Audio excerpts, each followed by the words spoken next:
It's officially spooky season. We love doing this every year, where we bring Ghosts of Georgia Paranormal Investigations into studio.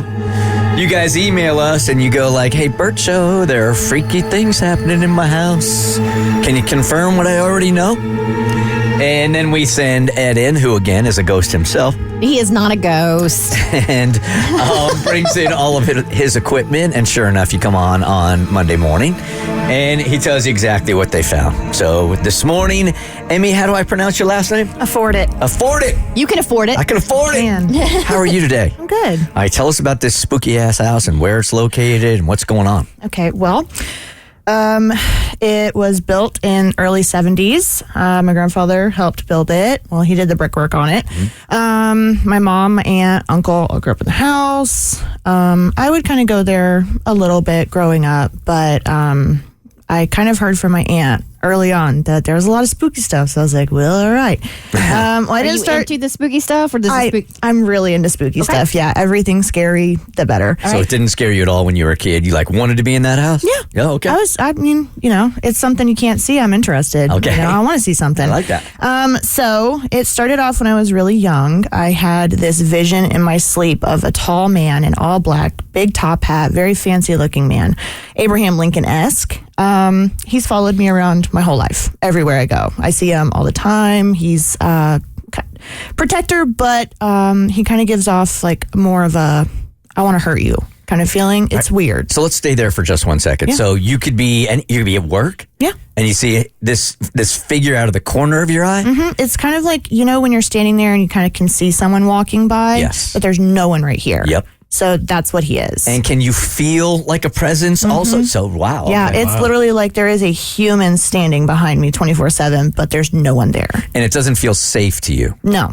Okay. I think it's more so I don't know who he is. I don't know. He doesn't have a face when I see him. So it's kind of I just want to know what he looks like. Right. So then I can kind of get to know him a little bit more. Based on the history of the house at all, because you knew that it was from the 70s and your grandfather built it, was there anybody in there that matches that description at all? No. So the house was built from ground up.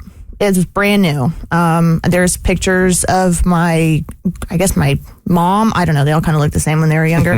But my grandfather and my aunt standing out front, and halfway house built. So.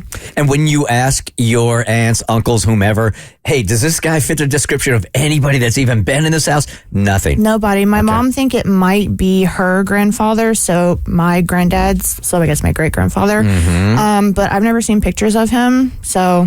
But again, this spirit is attached to you, not the house. Right. It's all of the women in the family this guy seems to follow around. Huh. So he loves all of us. He likes the ladies, eh? Yep. No one else has seen him. My uncle is none the wiser. A little perv ghost going on. I mean, I guess I hope not.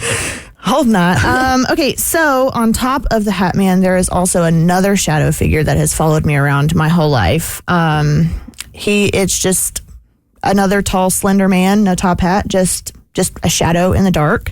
But according to my aunt growing up, the Hat Man choked her in her sleep. She described it as like a paralysis demon. And he would just be in the corner. He would be in the closet.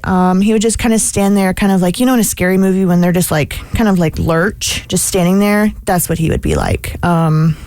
So not sure what he wants, but it's not good. No. When we were in studio before and she was describing what this ghost was doing, choking out, pulling hair, all I know is I heard Cassie go, ooh.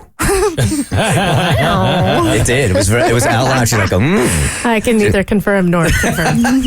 She's pleading the fifth on that one. So yeah, this guy likes to choke. When we went to West Virginia to visit my family, he choked my cousin in her sleep. So he follows everyone. I haven't personally been attacked by him, thankfully, but yeah, he is a very hands-on guy. Do you think he's got it twisted? Like he thinks he's protecting you, so he's like, I have no idea. Choking these other people on your behalf? I mean, he might move on to someone else, but yeah, I have no idea. He just very handsy man. Huh. And they could tell that this wasn't happening in a dream. Like physically they would wake up and go, somebody had their hands around my neck. Yeah. My aunt would be like full on awake, just like seeing the man just standing right next to her in bed, just dark figure right next to her. And since nothing has happened to you, because I think you can go to mediums or whatever and kind of tell the dude, like, hey, I'm just really not into this. Could you go to the next house? Yeah, so kind of funny story. I had a medium reading a couple months ago. Completely forgot to ask about the creepy man. What? Yeah. So, okay, to be fair, You had one job. I know. Man, it's choking people. Just kind of forgot just a little bit. But she said I thought about it when I was going through this, and I was like, I'm gonna have to email her and just be like, hey, so small detail I forgot. Yeah, just a little. Now, did Tommy tell me that somebody had died in the house also? Yes, my stepdad passed away in January. I'm sorry for your loss. Thank you. Yeah, so it's just he loved the house. That was just like his proud work. He was very proud of the house. So I don't know if he's there, but the medium told me that he is still in the house. Obviously, he put all the time into the house. He ain't leaving. So. But this figure has been in this house way longer than your stepdad. My stepdad was not a very skinny man. He had a little bit of a food gut, but this man has to be like probably 6'5", like super skinny. Ooh. Okay. I knew Abby was about to get excited. Come on, girl. And he chokes people out? Yeah. Sign me up. You didn't have to ask for it. A dream guy right there.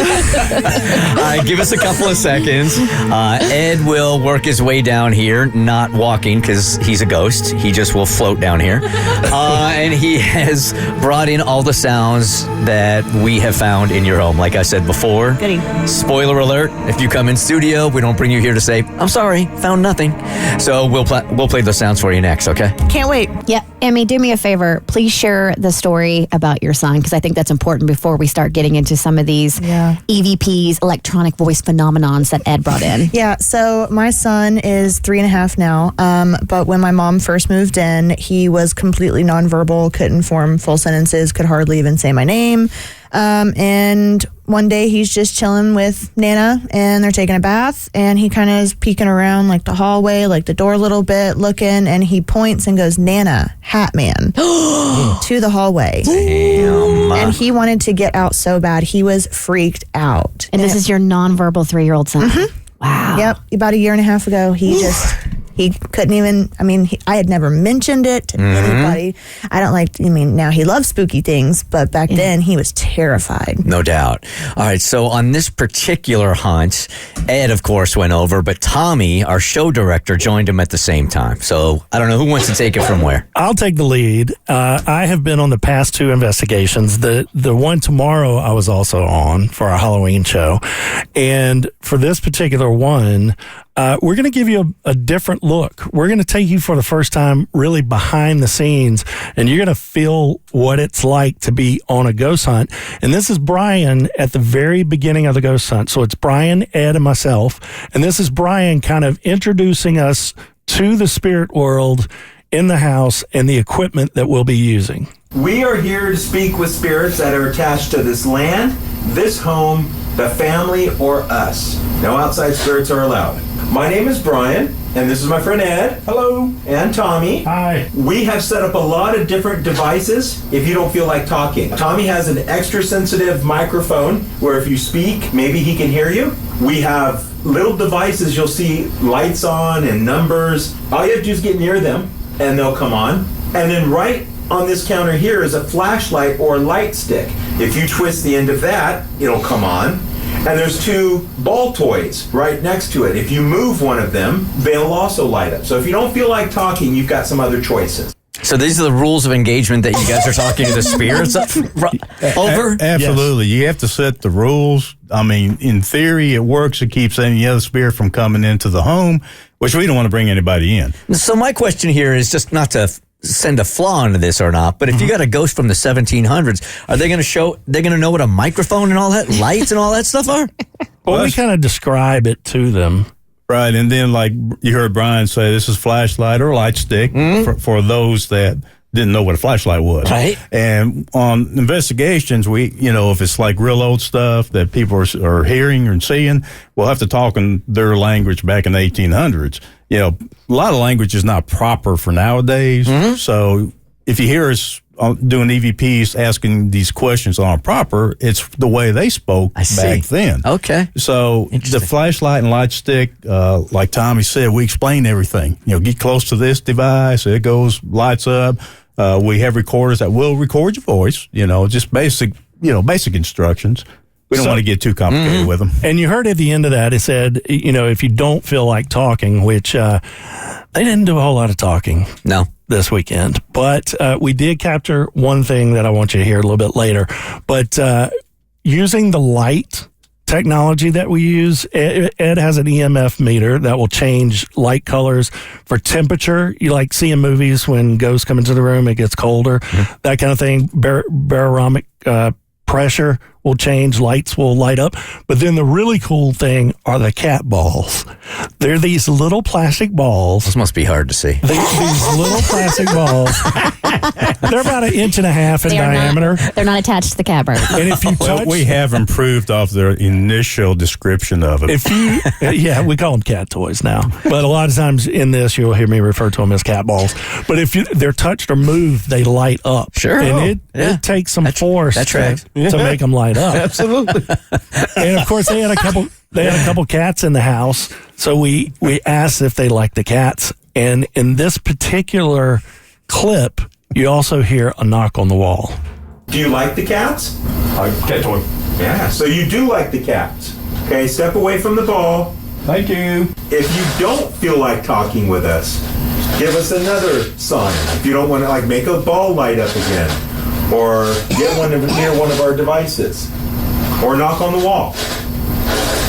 Oh, so that last thing was the knock? No, it wasn't. We did not hear that when it happened. Oh, wow. And I think only my recorder picked it up. I had a yours is the only one. Yeah. I had a special professional recorder, and it picked it up. Tommy, does this mean you can add paranormal investigator to your business card now? Oh, I've already ordered my proton pack and my jumpsuit. I'm good to go. All right, so the man in black we've talked about. With Emmy, the hat? Yes, Emmy has seen the man with the black hat, rather. And we ask about that in the EMI meter, the one that measures temperature and barometric pressure and that sort of thing. That starts going off. The people who live here have seen a man in a black hat. Are you the man in the black hat? Flash. Oh, he did? Yeah. Which color? Red and yellow. Oh, okay. There goes again. Okay. All right, keep going there, Tommy. How long have you been here? That one. Couple of yellows. Okay, there we go. So that equipment was reacting to our questions. And then we asked if anyone was with us. And again, the cat toys go off. And I ask about the hair pulling and the shirt tug. If anyone is here with us, can you touch the cat balls or turn? Thank you. Excellent. Emmy has told us that she's had her hair pulled and her shirt tugged. Is that you? There's the light. And it was immediate that we were getting these responses. So it starts to light up as soon as it's acknowledging. Yes. And it's a yellow light and It's different light. It's like red, green. Okay. It's like a bunch of different lights. It just reads all the atmospheric pressure. And if it changes, what made it change? So then we go upstairs into the den, and we noted that John, Emmy's stepfather, had passed away back in January in the house. And unfortunately, that was in the hallway at the top of these steps. And so Brian had this new contraption. It's a light strip. And if you walk down the hallway to this light strip, it's almost like the Billie Jean video where he's stepping on those lights. It lights as you go by it or over top of it. So this light strip starts going off. So, just in case you didn't hear us downstairs, we are here only to speak to the spirits that are attached to this. Oh, they're going off. Oh, your light strip's going off. It's the end towards us, towards the top of the steps. Like somebody maybe came forward to see who we were. And it wasn't the whole light strip going do all the way down. It was just like the first couple of lights. And then we specifically asked about John. Are you in the hallway? Is that you, John? It lit up. Wow, thank you. Is it the same part of the strip or a different part?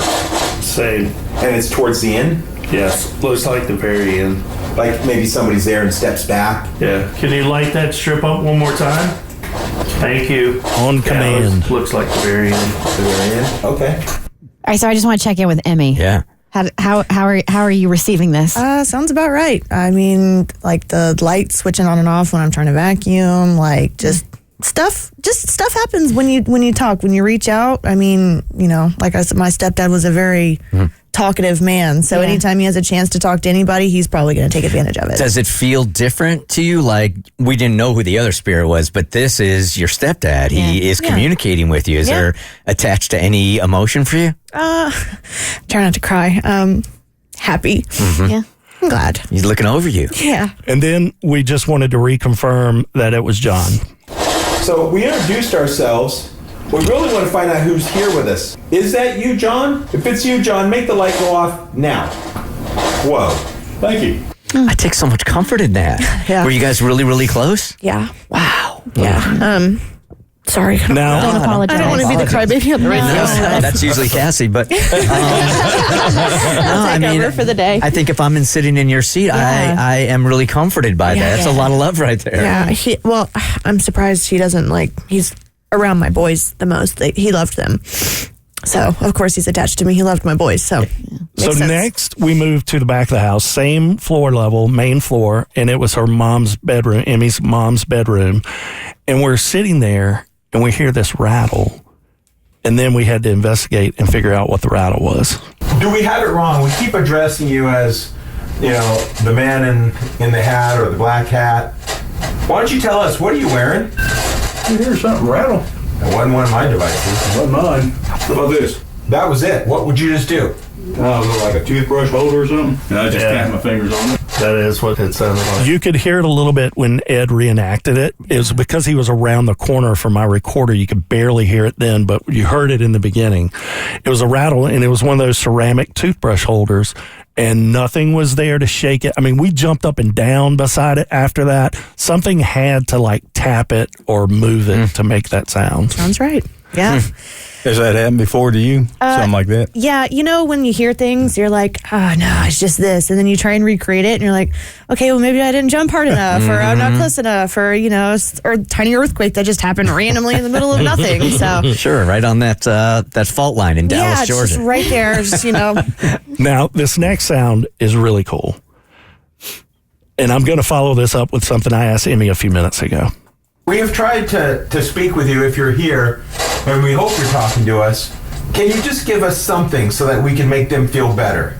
Is this John? Did you hear that noise What at was the that? end? What did that sound like to you guys? Like a double clap. No, it sounded to me like pool balls clinking together. Listen. We have tried to speak with you if you're here, and we hope you're talking to us. Can you just give us something so that we can make them feel better? Is this John? Oh, it does. So a few minutes ago, I asked, I knew that John was into woodworking and he built the house. I said, did he have any other hobbies? I said, did he by chance like playing pool? Emmy, what'd you say? yeah, he would go and play pool all the time. I'm pretty sure he tried to talk my mom into putting a pool table in the basement, and she was like, not in my house. All right. He's pulled it in there anyway. 3 more quick clips. This is actually an EVP. This is a disembodied voice. All of us heard it when it happened. Is this a first? A first for what? Like a disembodied voice that's on that? No. Oh, no, we get them all the time. I think not all the time. we played them before. Yeah. But this is, I think it's a woman's voice, and she responds, who, me? We sure would like to find out for the homeowner if her husband John is here. Whomever is here, are you here to watch over the family? Yeah, Paul. Was that last question before looking after the family? It was if John was here. Oh, that was good. Hi, John. Can you say your name over the box for us? Say it real loud. I heard that. What was that? Did you hear that? That came from over there. Did y'all hear that? No, that was a voice. No, I thought it was you, Ed. And we all heard it when it happened. We couldn't tell what it said, but I was driving in my car yesterday, and I've got this awesome sound system, and I could definitely hear who, me. So it's a woman's voice. Yes. Any idea? No, that didn't sound like anybody I know. My grandma had a very distinct voice. You would know her voice out of a crowd, and that sounded like a little bit of a younger person. Can the spirits pick what they want to look like in that world. Yeah, So I you mean- can say, like, you know what? I was kick ass at 28. If I'm going to be up here the rest of my life, I'm going to be 28. Yeah, we've had them come back as, like they die when they're 60s and 70s, and they come back in their 20s, the best time of their life. And that's what they want to present themselves as, and sometimes they sound like that, too. But most of the time, if it's a family member or friend that they want you to know it's them, they come in their own voice. Okay. And did your grandmother have any, like, certain perfume she used to wear?